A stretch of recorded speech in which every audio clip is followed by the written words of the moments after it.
भगवान नरसिंह की शिव आराधना। ओम नमः शिवाय, ओम नमः शिवाय, ओम नमः शिवाय। हिरण्यकश्यप का पुत्र प्रहलाद बड़ा तपस्वी, सत्यवादी, धर्मज्ञ और धर्म महात्मा था तथा बाल्यावस्था से ही पुराण पुरुष भगवान श्री विष्णु की पूजा में तत्पर रहता था। प्रहलाद की यह चेष्टा देखकर क्रुद्ध हो देवद्रोही हिरण्यकश्यप कहने लगा, अरे कुपुत्र प्रहलाद, मेरे प्रताप के आगे कौन नारायण है? इंद्र, वरुण, कुबेर, वायु, सोम, ईशान, अग्नि, यम और ब्रह्मा आदि सभी देवता मेरे से डरते हैं। तू जीने की इच्छा रखता है तो मेरी आज्ञा का पालन कर। पिता के इस कठोर वचन को सुनकर भी प्रहलाद ने विष्णु भक्ति का त्याग नहीं किया। ओम नमो नारायण, ओम नमो नारायण यह मंत्र उच्चारण करता ही रहा और सब दैत्यों के बालकों को भी ब्रह्म विद्या का उपदेश देता रहा।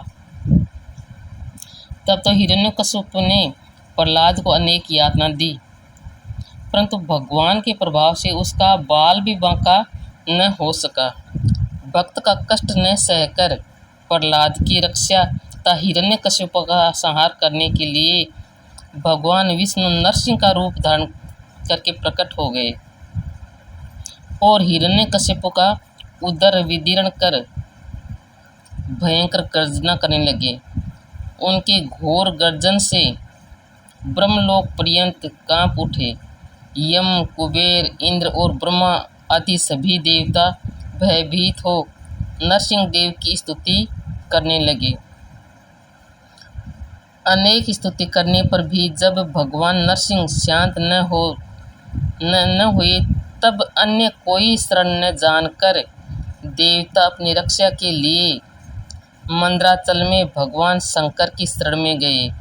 वहाँ उन्होंने पार्वती जी के साथ में विराजमान शिव गणों, गंधर्वों, विद्याधरों, सिद्धों और ऋषि मुनियों आदि से सेवित भगवान शंकर से नरसिंह देव के उग्र विनाशकारी भयंकर गर्जन का और उनकी चेष्टाओं का वर्णन किया तथा दंडवत प्रणाम करके सभी देवताओं के साथ ब्रह्मा जी हाथ जोड़कर गदगद वाणी से उनकी स्तुति करने लगे, उनकी प्रार्थना करने लगे। देवताओं के अति दीन वचन तथा प्रार्थना सुनकर भगवान शंकर ने उनको अभय दिया और हंसकर कहा कि आप सब प्रसन्न रहें, मैं आप लोगों का कार्य करूंगा। उसके उपरांत भगवान शिव ने तेजोरूप पक्षी का रूप धारण करके जिनके सहस्त्र भुजाएं थी, मस्तक पर चंद्रमा शोभित था, आधा शरीर मृग का और आधा शरीर पक्षी का था, बड़े बड़े पंख, तीखी चोंच, व्रज के तुल्य नख, अति तीक्ष्ण दाढ़, प्रबल अग्नि के समान देदीप्यमान देह कांति और 3 नेत्र थे। भगवान शंकर के प्रलयकालीन मेघ के समान गंभीर शब्द को सुनकर तथा उनके वैसे उग्र एवं घोर रूप को देखकर नरसिंह देव शांत हो गए और अनेक प्रकार से उनकी स्तुति करने लगे।